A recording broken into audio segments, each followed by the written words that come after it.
ಶ್ರೀ ಗಣೇಶಾಯ ನಮಃ. ಪ್ರಿಯ ವೀಕ್ಷಕರೇ, ಇಂದು ನಾವು ಹೇಳುತ್ತಿರುವಂತಹ ಒಂದು ಕತೆ ಅಥವಾ ವರ್ಣನೆಯನ್ನು ಕೇಳಿದರೆ ಅನ್ನದಾನ ಮಾಡಿದಷ್ಟೇ ಪುಣ್ಯ ದೊರೆಯುತ್ತದೆ ಎಂದು ಸನತ್ಕುಮಾರ ಮಹರ್ಷಿಯವರು ವೇದವ್ಯಾಸ ಮಹರ್ಷಿಗೆ ಹೇಳಿದ್ದಾರೆ. ನಿಮ್ಮ ಮನೆಯಲ್ಲಿ ಶಿವ ಮಹಾಪುರಾಣ ಇದ್ದರೆ ಅದರಲ್ಲಿ ಉಮಾ ಸಂಹಿತ ಎನ್ನುವಂತಹ ಒಂದು ಭಾಗ ಬರುತ್ತದೆ. ಆ ಭಾಗದಲ್ಲಿರುವಂತಹ 11ನೆಯ ಅಧ್ಯಾಯವನ್ನು ನೀವೇ ಓದಿ, ಅದರಲ್ಲೂ ವಿಶೇಷವಾಗಿ ನಿಮ್ಮ ಮಕ್ಕಳನ್ನು, ನಿಮಗಿಂತ ಕಿರಿಯರನ್ನು ಕುಳ್ಳಿರಿಸಿಕೊಂಡು ಈ ಕಥೆಯನ್ನು ಓದಿ. ನಿಮ್ಮ ಮನೆಯಲ್ಲಿ ಶಿವ ಮಹಾಪುರಾಣ ಇಲ್ಲವಾದರೆ ದಯವಿಟ್ಟು ಈ ವಿಡಿಯೋ ನೋಡಿ. ತುಂಬ ಅಪರೂಪವಾದಂತಹ ಒಂದು ಸಂವಾದದ ಒಂದು ಕಥೆಯನ್ನು ನಾವು ಈ ದಿನ ಹೇಳುತ್ತೇವೆ. ಇದನ್ನು ಹೇಳಿದರೂ, ಕೇಳಿದರೂ, ಓದಿದರೂ ಮತ್ತು ಓದಿಸಿದರೂ ಸಹ ಅಮಿತ ಪುಣ್ಯಗಳು ದೊರೆಯುತ್ತವೆ ಎಂದು ಇದರ ಫಲಶ್ರುತಿ. ಈ ಒಂದು ಸಂವಾದ, ಅನ್ನದಾನ ಮಹಿಮಾ ವರ್ಣನೆ ಎನ್ನುವಂತಹ ಸಂವಾದ ನಡೆಯುವುದು ಯಾರ ಮಧ್ಯೆ ಎಂದರೆ, ಸನತ್ಕುಮಾರ ಋಷಿಗಳು ಈ ವಿಚಾರಗಳನ್ನು ಹೇಳುತ್ತಿದ್ದಾರೆ. ಯಾರಿಗೆ ಹೇಳುತ್ತಿದ್ದಾರೆ? ಮಹಾಭಾರತದ ಕರ್ತೃ, ಭಾಗವತ ಬರೆದಂತಹ ಒಬ್ಬ ಮಹಾಮಹಿಮ, ಎಲ್ಲ ಪುರಾಣಗಳನ್ನು ಬರೆದಂತಹ ವೇದವ್ಯಾಸ ಮಹರ್ಷಿಗೆ ಹೇಳ್ತಾ ಇದ್ದಾರೆ. ಸನತ್ಕುಮಾರ ಋಷಿಯೇ ಮಹರ್ಷಿ, ಅಂಥವರು ವೇದವ್ಯಾಸರಿಗೆ ಇಲ್ಲಿ ಪ್ರವಚನ ನೀಡ್ತಾ ಇದ್ದಾರೆ. ಬನ್ನಿ ಅದೇನೆಂದು ತಿಳಿದುಕೊಳ್ಳೋಣ. ವ್ಯಾಸ ಮಹರ್ಷಿ ಕೇಳ್ತಾರೆ, ಎಲೆ ಈ ಮಹಾಮಹಿಮನಾದಂತಹ ಸನತ್ಕುಮಾರ ಮಹರ್ಷಿಯೇ, ಪಾಪ ಕೆಲಸಗಳನ್ನು ಮಾಡಿದವರು ಯಮನ ಪಟ್ಟಣದ ದಾರಿಯಲ್ಲಿ ಬಹಳ ದುಃಖದಿಂದ ವ್ಯಸನ ಪಡುತ್ತಾ ಪ್ರಯಾಣ ಮಾಡುತ್ತಾರೆ ಎಂಬುದು ತಿಳಿದ ವಿಚಾರ. ಯಮನ ಪಟ್ಟಣಕ್ಕೆ ಸುಖವಾಗಿ ಪ್ರಯಾಣ ಮಾಡಬೇಕಾದರೆ ಯಾವ ಯಾವ ಧರ್ಮ ಕಾರ್ಯಗಳನ್ನು ಮಾಡಬೇಕು, ಅದರ ವಿವರವನ್ನು ತಿಳಿಸು ಎಂದು ವ್ಯಾಸ ಮಹರ್ಷಿಯು ಪ್ರಶ್ನೆಯನ್ನು ಕೇಳಿದರು. ಇಲ್ಲಿ ಯಮನ ಪಟ್ಟಣ ಎಂದರೆ ನರಕ. ಅವ್ರು ಹೇಳ್ತಾ ಇದ್ದಾರೆ, ನರಕಕ್ಕೆ ಹೋಗೋದಕ್ಕೆ ಯಾಕೆ ಇಷ್ಟೊಂದಿದು ಅಂತ ನೀವು ಕೇಳಬಹುದು. ಆದರೆ ಸತ್ತ ಮೇಲೆ ಯಮಲೋಕಕ್ಕೆ ತಾನೇ ಹೋಗಬೇಕು ಮೊದಲು, ಆಮೇಲೆ ಅಲ್ಲಿರುವಂತಹ ಲೆಕ್ಕಾಚಾರವನ್ನೆಲ್ಲ ನಾವು ಪೈಸಲ್ ಮಾಡಿ ಆನಂತರ ಅದು ಸ್ವರ್ಗವೋ ವೈಕುಂಠವೋ ಕೈಲಾಸವೋ ಒಂದು ಕಡೆ ಹೋಗಬೇಕು. ಅದಕ್ಕೆ ಸನತ್ಕುಮಾರ ಮಹರ್ಷಿ ಹೇಳ್ತಾ ಇದ್ದಾರೆ, ಎಲೆ ಈ ವ್ಯಾಸನೇ ಕೇಳು, ಯಾವುದೇ ಪ್ರಾಣಿಯ ಆದರೂ ಸಹ ತಾನು ಮಾಡಿದಂತಹ ಕರ್ಮದ ಫಲವನ್ನು ಒಳ್ಳೆಯದೇ ಆಗಲಿ ಕೆಟ್ಟದ್ದೇ ಆಗಲಿ ಅನುಭವಿಸಲೇಬೇಕಾಗುತ್ತದೆ. ಈ ವಿಷಯದಲ್ಲಿ ಯಾವುದೇ ವಿಚಾರಕ್ಕೆ ಅವಕಾಶವಿಲ್ಲ. ಆದ್ದರಿಂದ ಅವುಗಳಲ್ಲಿ ಸುಖವನ್ನು ಉಂಟು ಮಾಡುವಂತಹ ಧರ್ಮಗಳನ್ನು ನಾನು ಹೇಳುತ್ತೇನೆ, ಕೇಳು ಎಂದರು. ಒಳ್ಳೆಯ ಕೆಲಸವನ್ನು ಮಾಡಿದವರು ಒಳ್ಳೆಯ ಮನಸ್ಸುಳ್ಳವರಾಗಿ ದಯೆಯಿಂದ ಇದ್ದು ಭಯವನ್ನುಂಟು ಮಾಡುವಂಥ ಯಮನ ಪಟ್ಟಣದ ದಾರಿಯನ್ನು ಸುಖವಾಗಿ ದಾಟುತ್ತಾರೆ. ಒಳ್ಳೆಯ ಕೆಲಸ ಯಾರೆಲ್ಲ ಮಾಡ್ತಾರೋ ಅವರು ಆರಾಮಾಗಿ ಯಮನ ಪಟ್ಟಣಕ್ಕೆ ಹೋಗಿ ಸೇರುತ್ತಾರೆ. ಬ್ರಾಹ್ಮಣರಿಗೆ ಪಾದರಕ್ಷೆ ಮತ್ತು ಮರದಿಂದ ಮಾಡಿರುವಂತಹ ಪಾದುಕೆಗಳನ್ನು ಯಾರು ದಾನ ಮಾಡುತ್ತಾರೋ ಅವರು ದೊಡ್ಡದಾದ ಕುದುರೆಯನ್ನು ಹತ್ತಿಕೊಂಡು ಯಮನ ನಗರವನ್ನು ಸುಖವಾಗಿ ಸೇರುತ್ತಾರೆ. ಛತ್ರಿಯನ್ನು ದಾನ ಮಾಡಿದವರು ಛತ್ರಿಯನ್ನು ಹಿಡಿದುಕೊಂಡು ಮೇನ, ಪಲ್ಲಕ್ಕಿ ಮುಂತಾದವನ್ನು ದಾನ ಮಾಡಿದವನು ರಥದಲ್ಲಿ ಕುಳಿತುಕೊಂಡು ಸುಖವಾಗಿ ಯಮನ ಪಟ್ಟಣಕ್ಕೆ ಹೋಗಿ ಸೇರುತ್ತಾರೆ. ಹಾಸಿಗೆ, ಪೀಠ ಇವುಗಳ ದಾನ ಮಾಡಿದಂಥವರು ಅಲ್ಲಲ್ಲಿ ವಿಶ್ರಾಂತಿಯನ್ನು ಪಡೆದು ಆನಂತರ ಯಮನ ಪಟ್ಟಣಕ್ಕೆ ಸೇರುತ್ತಾರೆ. ದಾರಿಯಲ್ಲಿ ಹೂವಿನ ತೋಟಗಳನ್ನು ಮಾಡಿಸುವವರು, ಅಂದರೆ ಪಾರ್ಕ್ಗಳನ್ನು ಯಾರೆಲ್ಲ ಕಟ್ಟಿರ್ತಾರೋ ಅವರು, ನೆರಳು ನೀಡುವಂತಹ ಮರಗಳನ್ನು ಯಾರೆಲ್ಲ ಬೆಳೆಸಿರ್ತಾರೋ, ಬಿಸಿಲು ಇದ್ದರೂ ಸಹ ಆಯಾಸವಿಲ್ಲದೆ ಯಮನ ಲೋಕಕ್ಕೆ ಹೋಗಿ ಸೇರುತ್ತಾರೆ. ಹೂವಿನ ತೋಟಗಳನ್ನು ಮಾಡಿಸುವಂತಹ ಜನರು ಪುಷ್ಪಕ ವಿಮಾನದ ಮೂಲಕ ಯಮನ ಲೋಕಕ್ಕೆ ತಲುಪುತ್ತಾರೆ. ದೇವಸ್ಥಾನಗಳನ್ನು ಕಟ್ಟಿಸುವವರು ಉತ್ತಮವಾದಂತಹ ಉಪ್ಪರಿಗೆಯ ಮನೆಯಲ್ಲಿ ವಿಹಾರಿಸುವರು, ಅಂದರೆ ಯಾರೆಲ್ಲ ದೇವಸ್ಥಾನ ಕಟ್ಟಿದಾರೋ ಅವರು ಯಮಲೋಕಕ್ಕೆ ಹೋದರೂ ಸಹ ಅಲ್ಲಿ ಮಲ್ಟಿ ಸ್ಟೋರ್ ಬಿಲ್ಡಿಂಗ್ಗಳಲ್ಲಿ ವಾಸ ಮಾಡ್ತಾರೆ. ಅವರಿಗೆ ಅಷ್ಟೊಂದು ಕಷ್ಟಗಳಿರಲ್ಲ. ಸ್ವಾಮೀಜಿಗಳಿಗೆ ಆಶ್ರಮಗಳನ್ನು ಮಾಡಿಕೊಡುವಂಥವರು, ದಿಕ್ಕಿಲ್ಲದೆ ಇರುವವರಿಗೆ ವಾಸಸ್ಥಾನ ಕಲ್ಪಿಸಿಕೊಡುವವರು ಯಮಲೋಕದಲ್ಲಿ ಉತ್ತಮವಾದಂತಹ ಮನೆಗಳಲ್ಲಿ ವಾಸ ಮಾಡುತ್ತಾರೆ. ದೇವತೆಗಳು, ಅಗ್ನಿ, ಗುರು, ಬ್ರಾಹ್ಮಣ ಗುರುಗಳು, ತಾಯಿ ತಂದೆಗಳು ಇವರನ್ನು ಪೂಜಿಸುವವರು ತಮ್ಮ ತಮ್ಮ ಇಚ್ಛೆಗೆ ಅನುಸಾರವಾಗಿ ಮರ್ಯಾದೆಗಳಿಂದಲೂ ಪೂಜೆಯಿಂದಲೂ ಗೌರವಿಸಲ್ಪಡುತ್ತಾ ಸುಖವಾಗಿ ಯಮಲೋಕದಲ್ಲಿ ವಾಸ ಮಾಡುತ್ತಾರೆ. ಯಮಲೋಕದಲ್ಲೂ ಸಹ ಸುಖ ಇದೆ, ಅಲ್ಲಿ ನರಕ ಕೇವಲ ಪಾಪಿಗಳಿಗೆ ಅಷ್ಟೆ. ದೀಪವನ್ನು ದಾನ ಮಾಡಿದವರು ಎಲ್ಲ ದಿಕ್ಕುಗಳನ್ನು ಪ್ರಕಾಶಿಸುವಂತೆ ಇರುವ ಬೆಳಕಿನಲ್ಲಿ ಪ್ರಯಾಣ ಮಾಡುತ್ತಾರೆ. ಇತರರಿಗೆ ಆಶ್ರಯವನ್ನು ಕೊಟ್ಟವರು ಯಾವ ರೋಗವೂ ಇಲ್ಲದವರಾಗಿ ಸುಖವಾಗಿ ಪ್ರಯಾಣ ಮಾಡುತ್ತಾರೆ. ಗುರುಗಳನ್ನು ಸೇವೆ ಮಾಡುವವರು ವಿಶ್ರಾಂತಿಯನ್ನು ಪಡೆದು ಪ್ರಯಾಣ ಮಾಡುತ್ತಾರೆ. ಸಂಗೀತಕ್ಕೆ ಸಂಬಂಧಪಟ್ಟಂತಹ ವಾದ್ಯಗಳನ್ನು ದಾನ ಮಾಡುವವರು ತಮ್ಮ ಮನೆಯಲ್ಲಿ ಸುಖವಾಗಿ ವಾಸ ಮಾಡುತ್ತಾರೆ. ಗೋದಾನ ಮಾಡಿದವರು ಎಲ್ಲ ವಿಧವಾದಂತಹ ವಸ್ತುಗಳಿಂದ ತುಂಬಿರುವಂತಹ ದಾರಿಯಲ್ಲಿ ಪ್ರಯಾಣ ಮಾಡುತ್ತಾರೆ. ಈ ಲೋಕದಲ್ಲಿ, ಅಂದರೆ ಭೂಲೋಕದಲ್ಲಿ ಅನ್ನಪಾನಗಳನ್ನು ದಾನ ಮಾಡಿದವನು ಯಮಲೋಕದ ದಾರಿಯಲ್ಲಿ ಅನ್ನಪಾನಗಳನ್ನು ಪಡೆಯುತ್ತಾನೆ. ಭೂಲೋಕದಲ್ಲಿ ನೀವು ಏನೇನನ್ನು ದಾನ ಮಾಡುತ್ತೀರೋ ಅವುಗಳನ್ನೆಲ್ಲ ಅಲ್ಲಿ ಪಡೆಯುತ್ತೀರಿ ಎಂದು ಸನತ್ಕುಮಾರ ಮಹರ್ಷಿ ವ್ಯಾಸ ಮಹರ್ಷಿಗೆ ಹೇಳ್ತಾ ಇದ್ದಾರೆ. ನೋಡಿ ಎಂಥ ಮಾತು. ನೀವು ಇಲ್ಲಿ ಏನು ಕೊಡ್ತೀರೋ ನೀವು ಸತ್ತ ಮೇಲೆ ಅವೆಲ್ಲವೂ ವಾಪಸ್ ಬರುತ್ತಂತೆ. ನೋಡಿ ಸನತ್ಕುಮಾರ ಮಹರ್ಷಿ ಏನು ಹೇಳ್ತಾ ಇದ್ದಾರೆ, ನಾವು ಇಲ್ಲಿ ಭೂಲೋಕದಲ್ಲಿ ಏನೆಲ್ಲ ದಾನ ಮಾಡ್ತೀವೋ ನಮ್ಮ ಈ ಜನ್ಮ ಮುಗಿದ ನಂತರ ಅವು ಈ ದಾನ ಮಾಡಿದಂತಹ ವಸ್ತುಗಳು ನಮಗೆ ನಮ್ಮ ಅಂತ್ಯದ ನಂತರ ದೊರೆಯುತ್ತವೆ. ಕಾಲುಗಳನ್ನು ತೊಳೆದುಕೊಳ್ಳಲು ತಣ್ಣಗಿರುವಂತಹ ನೀರು ಕೊಡುವವನು ಯಮನ ಪಟ್ಟಣಕ್ಕೆ ನೀರು ನೆರಳುಗಳಿಂದ ಕೂಡಿದಂತಹ ದಾರಿಯಲ್ಲಿ ಪ್ರಯಾಣ ಮಾಡುತ್ತಾನೆ. ಅಭ್ಯಂಜನ ಮಾಡಿಸುವವನು ಅಂದರೆ ಸ್ನಾನ ಮಾಡಿಸುವವನು, ಸ್ನಾನ ಮಾಡಿಸಿದವನು ಕುದುರೆಯ ಮೇಲೆ ಕುಳಿತು ಸುಖವಾಗಿ ಪ್ರಯಾಣ ಮಾಡುತ್ತಾನೆ. ತಣ್ಣಗಿರುವ ನೀರನ್ನು, ಪಾದಾಭ್ಯಂಜನವನ್ನು, ದೀಪವನ್ನು, ಅನ್ನವನ್ನು, ವಾಸಸ್ಥಾನವನ್ನು ದಾನ ಮಾಡುವವರ ಸಮೀಪಕ್ಕೆ ಯಮನು ಹೋಗುವುದಿಲ್ಲ. ತಣ್ಣಗಿರೋಂತಹ ನೀರು ಕೊಡುವಂಥವರು, ಕಾಲು ತೊಳ್ಕೊಳ್ಳೋಕ್ಕೆ ನೀರು ಕೊಡುವಂಥವರು, ದೀಪ ಅಂದರೆ ಸ್ಟ್ರೀಟ್ ಲೈಟ್ಗಳಿರಬಹುದು, ಯಾವುದೋ ಒಂದು ದೀಪ ಅಂತ ವ್ಯವಸ್ಥೆ ಮಾಡಿರುವಂಥವರು, ಅನ್ನ ಕೊಡುವಂಥವರು, ವಾಸಸ್ಥಾನವನ್ನು ಕೊಡುವಂಥವರು ಅಂಥವುಗಳನ್ನು ದಾನ ಮಾಡಿದವರ ಸಮೀಪಕ್ಕೆ ಯಮನು ಹೋಗುವುದಿಲ್ಲ. ಚಿನ್ನ, ರತ್ನ ಇವುಗಳನ್ನು ದಾನ ಮಾಡುವವರು ತಮ್ಮ ತಮ್ಮ ಕಷ್ಟಗಳನ್ನು ಕಳೆದುಕೊಂಡು ಪ್ರಯಾಣ ಮಾಡುತ್ತಾರೆ. ಬೆಳ್ಳಿಯಿಂದ ಅಲಂಕರಿಸಿದ ಗೋದಾನದಿಂದ ಸುಖವಾಗಿ ಯಮನ ಲೋಕವನ್ನು ಸೇರುತ್ತಾರೆ ಮತ್ತು ವಾಸಿಸುತ್ತಾರೆ. ಇವೇ ಮೊದಲಾದ ದಾನಗಳಿಂದ ಯಮನ ಮನೆಯನ್ನು ಸುಖವಾಗಿ ತಲುಪುತ್ತಾರೆ. ಎಲ್ಲ ದಾನಗಳಿಗಿಂತಲೂ ಅನ್ನದಾನವು ಉತ್ತಮವಾದದ್ದು. ಇದು ಹಸಿದವನಿಗೆ ಆ ಕ್ಷಣದಲ್ಲಿಯೇ ಸಂತೋಷವನ್ನುಂಟು ಮಾಡಿ ಶಕ್ತಿ ಮತ್ತು ಬುದ್ಧಿಗಳನ್ನು ಹೆಚ್ಚಿಸುತ್ತದೆ. ಎಲೆ ಋಷಿಶ್ರೇಷ್ಠನೇ, ವ್ಯಾಸ ಮಹರ್ಷಿ ಕೇಳು, ಅನ್ನದಾನಕ್ಕೆ ಸಮನಾದಂತಹ ದಾನ ಮತ್ತೊಂದಿಲ್ಲ. ಪ್ರಾಣಿಗಳು ಅನ್ನದಿಂದ ವೃದ್ಧಿಯನ್ನು ಹೊಂದುತ್ತವೆ. ಅನ್ನವಿಲ್ಲದಿದ್ದರೆ ಅವು ಸಾಯುತ್ತವೆ. ಅನ್ನದಿಂದ ರಕ್ತ, ಮಾಂಸ, ವಸ, ಶುಕ್ರ ಇವೆಲ್ಲವೂ ವೃದ್ಧಿಯನ್ನು ಹೊಂದುತ್ತವೆ. ಧಾತುವಿನಿಂದ ಅಂದರೆ ವೀರ್ಯದಿಂದ ಪ್ರಾಣಿಗಳು ಹುಟ್ಟುತ್ತವೆ. ಆದುದರಿಂದ ಈ ಪ್ರಪಂಚವು ಅನ್ನದ ಮೇಲೆಯೇ ನಿಂತಿರುವುದು. ಹಸಿದವರಿಗೆ ಚಿನ್ನ, ಬೆಳ್ಳಿ, ರತ್ನ, ಕುದುರೆ, ಆನೆ, ಹೆಂಗಸರು, ಹೂವು, ಗಂಧ ಇವುಗಳು ಯಾವುದನ್ನು ಕೊಟ್ಟರೂ ಅವರ ಹಸಿವೆಯು ಅಡಗುವುದಿಲ್ಲ, ಅಂದರೆ ಕಡಿಮೆ ಆಗುವುದಿಲ್ಲ. ಸಂತೋಷವು ಮನಸ್ಸಿಗೆ ಹಿತವೂ ಉಂಟಾಗುವುದಿಲ್ಲ. ದೇವತೆಗಳು, ದಾನವರು, ರಾಕ್ಷಸರು ಇವರುಗಳು, ಗರ್ಭದಲ್ಲಿರುವವರು, ಹುಟ್ಟುವವರು, ಹುಡುಗರು, ಮುದುಕರು, ಮಧ್ಯವಯಸ್ಸಿನವರು ಎಲ್ಲರೂ ಸಹ ಅನ್ನವನ್ನು ಅಪೇಕ್ಷಿಸುತ್ತಿರುವರು. ಎಲ್ಲರಿಗೂ ಅನ್ನ ಬೇಕು. ಯಾವ ವಿಧವಾದ ರೋಗವೂ ಇಲ್ಲದವರಿಗೆ ಹಸಿವು ಎಂಬುವುದೇ ಒಂದು ದೊಡ್ಡ ರೋಗ. ಯಾವ ವಿಧವಾದ ರೋಗ ಇಲ್ಲದವರಿಗೂ ಸಹ ಹಸಿವು ಎಂಬುದೇ ಒಂದು ದೊಡ್ಡ ರೋಗದಂತಿರುತ್ತದೆ. ಆ ರೋಗವು ಅನ್ನವೆಂಬ ಔಷಧಿಯಿಂದ ಚೆನ್ನಾಗಿ ಗುಣಮುಖವಾಗುತ್ತದೆ.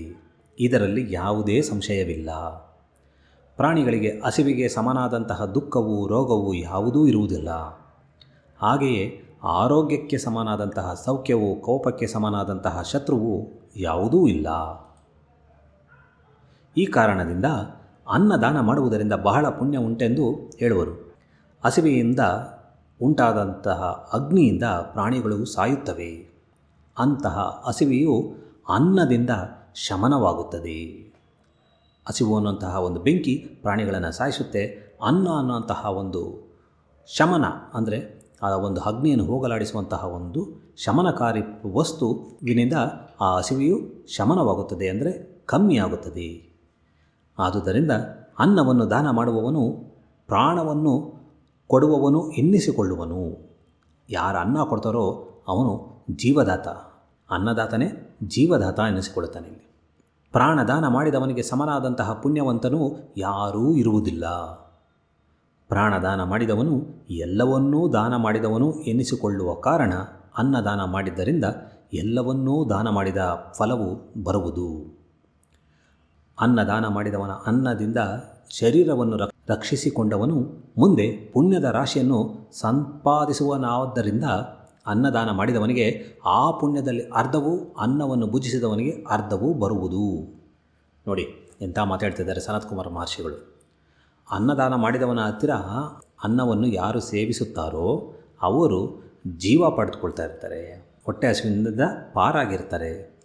ಅವರು ಮುಂದೆ ಯಾವುದೇ ಪುಣ್ಯ ಸಂಪಾದನೆ ಮಾಡಿದರೂ ಸಹ ತಾವು ಸಂಪಾದಿಸುವಂತಹ ಪುಣ್ಯದಲ್ಲಿ ಅರ್ಧ ಭಾಗವನ್ನು ಆ ಹಿಂದೆ ಯಾರೆಲ್ಲ ಅನ್ನದಾನ ಮಾಡಿದರೋ ಅವರಿಗೆ ಕೊಟ್ಬಿಡ್ತಾರೆ ಅಂತ ಹೇಳ್ತಾ ಇದ್ದಾರೆ.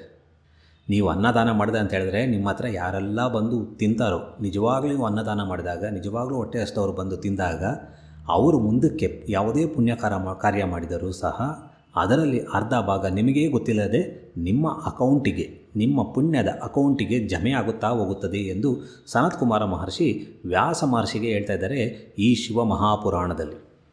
3 ಲೋಕದಲ್ಲಿಯೂ ಇರುವ ರತ್ನಗಳು, ಸಕಲ ಭೋಗಗಳು, ಸ್ತ್ರೀಯರು, ವಾಹನಗಳು ಇವೆಲ್ಲವನ್ನು ಅನ್ನದಾನ ಮಾಡಿದವನು ಈ ಲೋಕದಲ್ಲಿಯೂ ಪರಲೋಕದಲ್ಲಿಯೂ ಸಹ ಪಡೆಯುತ್ತಾನೆ. ಧರ್ಮ, ಅರ್ಥ, ಕಾಮ, ಮೋಕ್ಷಗಳೆಂಬ 4 ಪುರುಷಾರ್ಥಗಳನ್ನು ಸಂಪಾದಿಸುವುದಕ್ಕೆ ಶರೀರವು ಮುಖ್ಯವಾದ ಸಾಧನವಾಗಿರುವುದರಿಂದ ಅನ್ನಪಾನಗಳಿಂದ ಶರೀರದ ಪೋಷಣೆಯನ್ನು ಚೆನ್ನಾಗಿ ಮಾಡಿಕೊಳ್ಳಬೇಕು. ಅನ್ನವನ್ನು ಎಲ್ಲಕ್ಕಿಂತಲೂ ಉತ್ತಮವೆಂತಲೂ, ಅನ್ನದಿಂದ ಎಲ್ಲವೂ ಉಂಟಾಗುವುದೆಂದಲೂ ಅನ್ನವನ್ನು ಹೊಗಳುತ್ತಾ ಇರುತ್ತಾರೆ. ಅನ್ನದಾನಕ್ಕೆ ಸಮನಾದಂತಹ ದಾನವು ಹಿಂದೆ ಹುಟ್ಟಲಿಲ್ಲ, ಮುಂದೆ ಹುಟ್ಟುವುದಿಲ್ಲ. ಅನ್ನದಿಂದಲೇ ಪ್ರಪಂಚವು ನಿಂತಿದೆ. ಅನ್ನವು ಪ್ರಾಣಿಗಳಿಗೆ ಬಲವನ್ನು ನೀಡುತ್ತದೆ. ಪ್ರಾಣಿಗಳು ಅನ್ನದಿಂದ ಬಲವನ್ನು ಪಡೆಯುತ್ತವೆ. ತನಗೆ ಹಿತವನ್ನು ಕೋರುವವನು ಭಿಕ್ಷಾರ್ಥಿಯಾಗಿ ಬರುವ ಬ್ರಾಹ್ಮಣನಿಗೆ ಅನ್ನವನ್ನು ದಾನ ಮಾಡಬೇಕು. ಹೀಗೆ ಮಾಡುವುದರಲ್ಲಿ ತನ್ನ ಪೋಷ್ಯವರ್ಗದವರಿಗೆ ತೊಂದರೆಯುಂಟಾದರೂ ಅದನ್ನು ಗಮನಿಸದೆ ದಾನ ಮಾಡತಕ್ಕದ್ದು. ಯಾರೊಬ್ಬರು ಬರ್ತಾರೆ, ಅನ್ನ ಎಂದು ಕೇಳ್ತಾರೆ. ನಮ್ಮವ್ರಿಗೆ ಇಲ್ಲ, ನಿಮಗೆ ಕೊಡಬೇಕಾ ಅಂತ ಯೋಚನೆ ಮಾಡದೆ ಕೊಟ್ಬಿಡ್ಬೇಕಂತೆ. ತೊಂದರೆ ಆದರೂ ಪರವಾಗಿಲ್ಲ, ಸ್ವಲ್ಪ ಸಹಿಸಿಕೊಂಡು ಅನ್ನವನ್ನು ದಾನ ಮಾಡಬೇಕು. ಅನ್ನ ಬೇಡುವಂಥವನಿಗೆ ಅನ್ನವನ್ನು ದಾನ ಮಾಡಿದರೆ ನಿಧಿಯನ್ನು ಸಂಪಾದಿಸಿದ್ದಕ್ಕೆ ಸಮ ಆಗುತ್ತದೆ. ಈ ನಿಧಿಯು ತನಗೆ ಪರಲೋಕದಲ್ಲಿ ಸುಖವನ್ನು ಉಂಟು ಮಾಡುತ್ತದೆ. ನೀವು ಅನ್ನದಾನ ಮಾಡಿದರೆ ಅಂತ ಹೇಳಿದ್ರೆ ಇಲ್ಲೇ ಒಳ್ಳೆಯದಾಗುತ್ತೆ ಅಂತ ಎಕ್ಸ್ಪೆಕ್ಟ್ ಮಾಡೋದು ತಪ್ಪಾಗುತ್ತೆ. ಅದು ಮುಂದಿನ ಈ ಒಂದು ಜೀವನ ಮುಗಿದ ನಂತರದ ಅಧ್ಯಾಯದಲ್ಲಿ ಆರಂಭವಾಗುತ್ತೆ. ಅದರ ಒಂದು ಪ್ರತಿಫಲಗಳು ಆಯಾಯ ಕಾಲಕ್ಕೆ ಅನುಗುಣವಾಗಿ ಐಶ್ವರ್ಯವನ್ನು ಅಪೇಕ್ಷಿಸುವಂತಹವರು ಭೋಜನಾರ್ಥಿಯಾಗಿ ಬಂದವರನ್ನು, ದಾರಿಯಲ್ಲಿ ನಡೆದು ಬಳಲಿ ಬಂದವರಂಥವರನ್ನು, ಜೀವನಕ್ಕಾಗಿ ಅನ್ನವನ್ನು ಕೇಳುವಂಥವರನ್ನು ಮರ್ಯಾದೆಯಿಂದ ಕಾಣಬೇಕು. ಯಾರನ್ನ ನಿಮಗೆ ದುಡ್ಡು ಕಾಸು ಬೇಕು ಅಂತ ಹೇಳಿದ್ರೆ ಊಟ ಎಂದು ಬಯಸಿ ಬಂದಂಥವರನ್ನು, ದಾರಿಯಲ್ಲಿ ನಡ್ಕೊಂಡು ಬಂದು ಸುಸ್ತಾಗಿರೋಂಥವ್ರಿಗೂ ಮತ್ತು ಬದುಕೋದಕ್ಕೋಸ್ಕರ ಊಟ ಕೇಳೋವಂಥವ್ರಿಗೆ ಮರ್ಯಾದೆಯಿಂದ ನೀವು ನೋಡಬೇಕು. ಅವರಿಗೆ ಹೊಟ್ಟೆ ತುಂಬ ಅನ್ನ ಹಾಕಬೇಕು. ಎಲೆ ವ್ಯಾಸ ಋಷಿಯೇ, ಅನ್ನದಾನ ಮಾಡುವವನು ದ್ವೇಷ ಬುದ್ಧಿ ಇಲ್ಲದವನಾಗಿಯೂ ಒಳ್ಳೆಯ ಸ್ವಭಾವವುಳ್ಳವನಾಗಿಯೂ ಇರಬೇಕು. ತನ್ನ ಕೋಪವನ್ನು ನಿಗ್ರಹ ಮಾಡಿಕೊಳ್ಳುವವನು ಇಲ್ಲಿಯೂ ಪರಲೋಕದಲ್ಲಿಯೂ ಸಹ ಬಹಳ ಸುಖವನ್ನು ಪಡೆಯುತ್ತಾನೆ. ಅನ್ನದಾನ ಮಾಡಬೇಕಾದ್ರೆ ದ್ವೇಷ ಮಾಡಬಾರ್ದು. ಊಟಕ್ಕೆ ಕರೆದುಬಿಟ್ಟು ಅವ್ರನ್ನ ಈ ಕಡೆ ಕೊಂಡ್ರಿಸೋ, ಅವ್ರನ್ನ ಹೊರಗಡೆ ತಳ್ಳು ಅನ್ನೋದು ಇರಬಾರ್ದು. ಒಳ್ಳೆಯ ಒಂದು ಸ್ವಭಾವ ಇಟ್ಕೋಬೇಕು. ಕೋಪ ಮಾಡಿಕೊಳ್ಳೇಬಾರ್ದು ಅನ್ನದಾನ ಮಾಡೋಂಥವ್ರು. ಗೃಹಸ್ಥನಾದಂಥವನು ತನ್ನ ಮನೆಗೆ ಬಂದಂತಹ ಅತಿಥಿಯನ್ನು ನಿಂದೆ ಮಾಡಬಾರದು. ಯಾವ ವಿಧವಾಗಿಯೂ ಅವನ ಮನಸ್ಸಿಗೆ ಬೇಜಾರಾಗುವಂತೆ ತೊಂದರೆಯನ್ನು ಉಂಟು ಮಾಡಬಾರದು. ಅಂತ್ಯಜನಿಗಾದರೂ ನಾಯಿಗಾದರೂ ಮಾಡಿದಂತಹ ಅನ್ನದಾನವೂ ಸಹ ಯಾವಾಗಲೂ ಪುಣ್ಯವನ್ನು ಉಂಟು ಮಾಡುವುದೇ ಹೊರತು ಅದು ನಾಶ ಆಗುವುದಿಲ್ಲ. ಎಂಥ ಒಳ್ಳೆ ಮಾತು ಹೇಳ್ತಾ ಇದ್ದಾರೆ ನೋಡಿ. ಸನತ್ಕುಮಾರ ಮಹರ್ಷಿಗಳು ವೇದವ್ಯಾಸರಿಗೆ ಹೇಳ್ತಾ ಇದ್ದಾರೆ, ಯಾರೆಲ್ಲ ಗೃಹಸ್ಥರಾಗಿರುತ್ತಾರೋ, ಹೆಂಡತಿ ಮಕ್ಕಳು ಇರೋಂತಹ ಒಬ್ಬ ವ್ಯಕ್ತಿ ಅವರ ಮನೆಗೆ ಒಬ್ಬ ಅತಿಥಿ ಬಂದಾಗ ಊಟ ಹಾಕಿ ಬೈಬಾರ್ದು. ಊಟ ಹಾಕಿದ್ರೆ ಆಯ್ತಪ್ಪ ಚೆನ್ನಾಗಿದೆಯಾ, ಹೊಟ್ಟೆ ತುಂಬ ತಿನ್ನು ಅಷ್ಟೇ ಹೇಳಬೇಕು, ಬೈಬಾರ್ದು. ಅವರಿಗೆ ಬೇಜಾರಾಗೋಂಗೆ ನಡ್ಕೋಬಾರ್ದು. ಸರಿನಾ? ನಾಯಿಗೆ ಊಟ ಹಾಕಲಿ, ಅನ್ನದಾನ ಮಾಡುವಾಗ ಯಾವುದೇ ಕ್ಯಾಸ್ಟಿಸಮ್ ಮಾಡೋಕ್ಕೆ ಹೋಗಬಾರ್ದು. ಅಂತ್ಯಜನಿಗಾದರೂ ನಾಯಿಗಾದರೂ ಮಾಡಿದಂತಹ ಅನ್ನದಾನವೂ ಸಹ ಯಾವಾಗಲೂ ಪುಣ್ಯ ಉಂಟು ಮಾಡುತ್ತದೆ ಹೊರತು ನಾಶ ಆಗೋದಿಲ್ಲ ಅಂತ ಹೇಳ್ತಾ ಇದ್ದಾರೆ. ಅಂದರೆ ನೀವು ಯಾರಿಗೇ ಅನ್ನ ಹಾಕಿದ್ರೂ ಸಹ ಆ ಪುಣ್ಯ ಯಾವತ್ತಿಗೂ ನಾಶ ಹೊಂದುವುದಿಲ್ಲ. ಅನ್ನದಾನಕ್ಕೆ ಶೂದ್ರನೆಂದು ಬ್ರಾಹ್ಮಣನೆಂದು ತಾರತಮ್ಯವಿಲ್ಲ. ಫಲದಲ್ಲಿಯೂ ಸಹ ತಾರತಮ್ಯವಿಲ್ಲ. ನೀವು ಬ್ರಾಹ್ಮಣರಿಗೆ ಊಟ ಮಾಡಿಸ್ಬೇಕು, ಶೂದ್ರರಿಗೆ ಊಟ ಮಾಡಿಸ್ಬೇಕು, ನಿಮ್ಮವರಿಗೆ ಊಟ ಮಾಡಿಸ್ಬೇಕು, ಅವರವ್ರಿಗೆ ಊಟ ಮಾಡಿಸ್ಬೇಕು, ಯಾವುದೂ ಇಲ್ಲ. ಅನ್ನದಾನ ಅಷ್ಟೇ. ಅನ್ನವನ್ನು ದಾನ ಮಾಡುವಾಗ ಇದು ತುಂಬ ಇಂಪಾರ್ಟೆಂಟ್. ಸನತ್ಕುಮಾರ ಮಹರ್ಷಿ ಹೇಳೋದು, ಅನ್ನವನ್ನು ದಾನ ಮಾಡುವಾಗ ಗೋತ್ರ, ವಿದ್ಯೆ, ಅವನ ವಾಸಸ್ಥಳ ಮುಂತಾದವುಗಳನ್ನು ಕೇಳಬಾರದು ಅಂದರೆ ಕೇಳಲೇಬಾರದು. ನಿಮ್ಮ ಗೋತ್ರ ಯಾವುದು, ಎಷ್ಟು ಓದಿದ್ದೀರಾ, ಎಲ್ಲಿಂದ ಬಂದಿದ್ದೀರೋ, ಇವೆಲ್ಲ ಕೇಳಲೇಬಾರ್ದಂತೆ ಅನ್ನದಾನ ಮಾಡೋಂಗಿದ್ರೆ.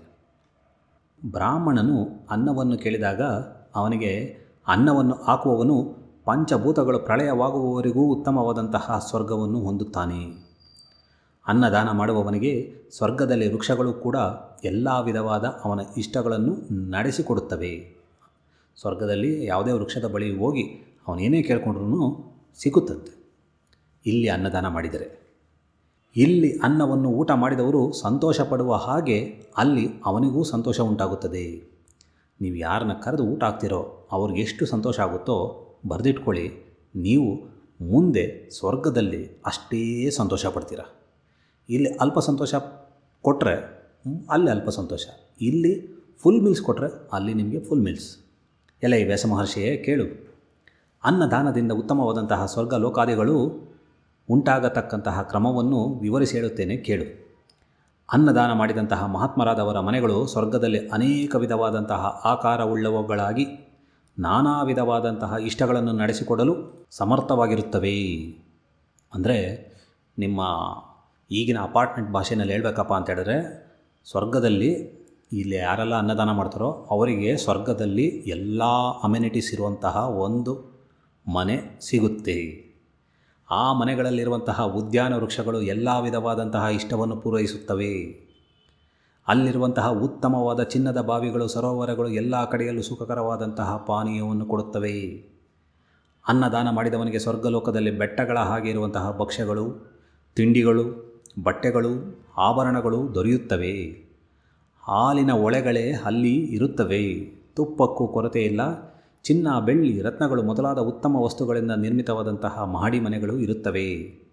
ಅವುಗಳಲ್ಲಿ ಸುವರ್ಣ ರತ್ನಾಭರಣಗಳು, ಮೆತ್ತನೆಯ ಹಾಸಿಗೆಗಳು, ಇನ್ನೂ ಅನೇಕ ಪರಿಕರಗಳು ತುಂಬಿ ತುಳುಕಾಡುತ್ತಿರುತ್ತವೆ.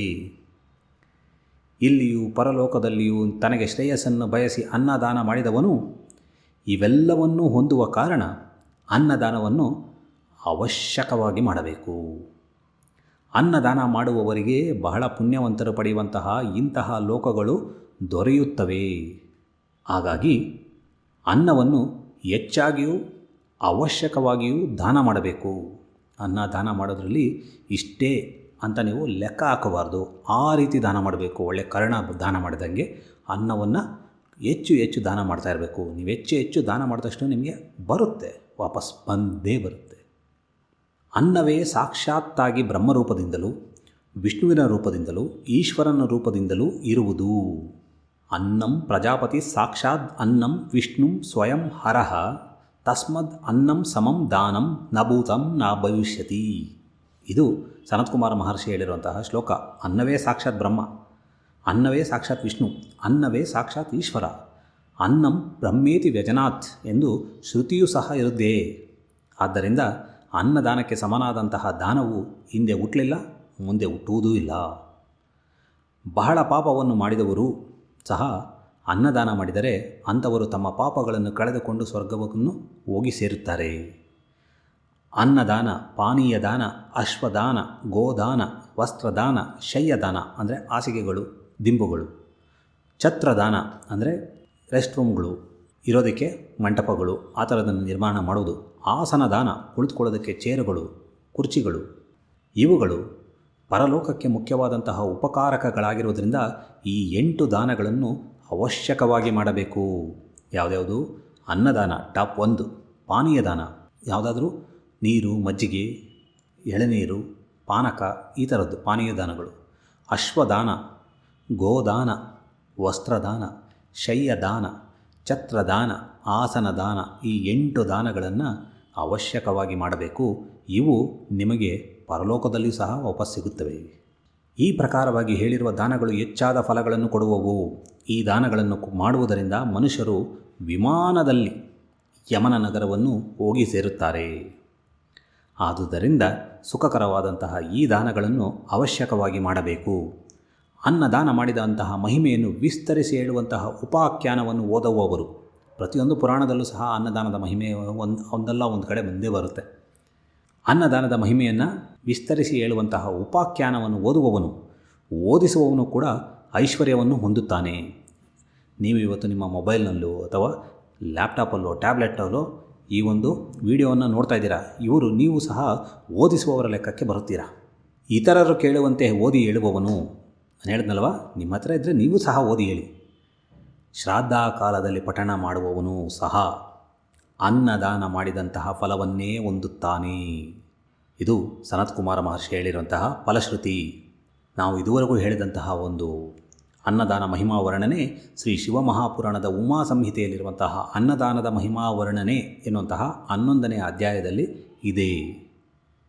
ಆಸಕ್ತರು ಮತ್ತೊಮ್ಮೆ ಮಗದೊಮ್ಮೆ ಆ ಪುಸ್ತಕವನ್ನು ತೆಗೆದುಕೊಂಡು ಅದನ್ನು ಓದಿ ಈ ಒಂದು ಅನ್ನದಾನ ಮಾಡಿದಷ್ಟೇ ಫಲವನ್ನು ನೀಡುವಂತಹ ಈ ಒಂದು ವರ್ಣನೆಯನ್ನು ಮತ್ತೊಮ್ಮೆ ಎಲ್ಲರಿಗೂ ಸಹ ತಿಳಿಸಿ. ಅನ್ನದಾನದ ಮಹಾತ್ಮೆಯನ್ನು ಎಲ್ಲರಿಗೂ ಸಹ ತಿಳಿಸಿ. ಸಾಧ್ಯವಾದಷ್ಟು ಅನ್ನದಾನ ಮಾಡಿ. ಅನ್ನಪೂರ್ಣೇಶ್ವರಿಯ ಕೃಪೆ ನಿಮ್ಮ ಮೇಲೆ ಇರಲಿ. ಈಶ್ವರನ ಕೃಪೆಯು ಸಹ ನಿಮ್ಮ ಮೇಲೆ ಇರಲಿ. ಸನತ್ಕುಮಾರ ಮಹರ್ಷಿ ಮತ್ತು ವ್ಯಾಸ ಮಹರ್ಷಿಗಳಿಗೆ ಮತ್ತೊಮ್ಮೆ ವಂದಿಸುತ್ತಾ ಈ ಒಂದು ಅಧ್ಯಾಯವನ್ನು ಇಲ್ಲಿಗೆ ಮುಗಿಸೋಣ. ಎಲ್ಲರಿಗೂ ಒಳ್ಳೆಯದಾಗಲಿ. ಶ್ರೀ ಗಣೇಶಾಯ ನಮಃ. ನೀವು ನೋಡ್ತಿದ್ದೀರಾ ಜ್ಯೋತಿಷ ಟಿಪ್ಸ್ ಚಾನಲ್. ನಮ್ಮ ಚಾನಲ್ಗೆ ಹೊಸಬರಾಗಿದ್ದರೆ ದಯವಿಟ್ಟು ಸಬ್ಸ್ಕ್ರೈಬ್ ಮಾಡಿ, ಬೆಲ್ ಐಕನನ್ನು ಒತ್ತಿ. ಧನ್ಯವಾದಗಳು.